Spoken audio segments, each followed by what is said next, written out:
Had, hurt ரெண்டுத்துக்கும் என்ன வித்தியாசம்? ரெண்டுத்துக்கும் பெரிய வித்தியாசம் இல்லைங்க. காயம், வெறுப்பு. காயம் தாங்க வெறுப்பா மாறுது.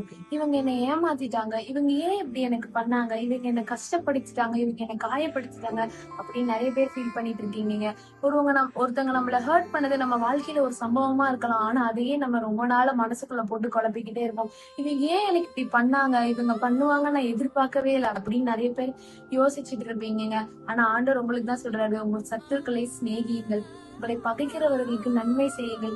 அது எப்படி முடியும்? இவங்க என்ன காயப்படுத்தி இருக்காங்க, இவங்க என்ன கஷ்டப்படுத்தி இருக்காங்க, நான் இவங்களை ரொம்ப நம்பினேன் அப்படின்னு நீங்க நிறைய பேர் சொல்லலாங்க.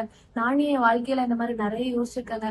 ஆண்டவரே இவங்க எனக்கு ஏன் இப்படி பண்ணாங்க, நான் இவங்களை ரொம்ப நம்பினேன், ஆண்டவரே இவங்க ஏன் எனக்கு பண்ணாங்க அப்படின்னு நானும் நிறைய டைம் யோசிச்சிருக்கேங்க.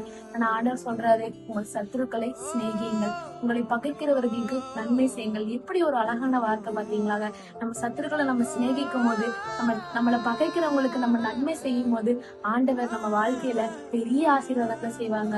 முடிஞ்சு போன ஒரு விஷயத்த உங்க மனசுக்குள்ள நீங்க திருப்பி கொண்டு வர அந்த அந்த அந்த விஷயங்கள்னால உங்களுக்கு இருக்கிற ஆசீர்வாதங்கள் தான் தடைப்படுமே தவிர அந்த காயம் மாறாது, அந்த வெறுப்பு மாறாதுங்க. உங்களால மன்னிக்க முடியலையா, உங்களால அந்த விஷயத்த விட முடியலையா, ஆண்டவர்கிட்ட ஒப்படைங்க. ஆண்டவரே என்னால முடியல, நீங்க எனக்கு உதவி செய்யுங்க அப்படின்னு நீங்க சொல்லும் போது ஆண்டவர் உங்களுக்கு உதவி செய்வாரு.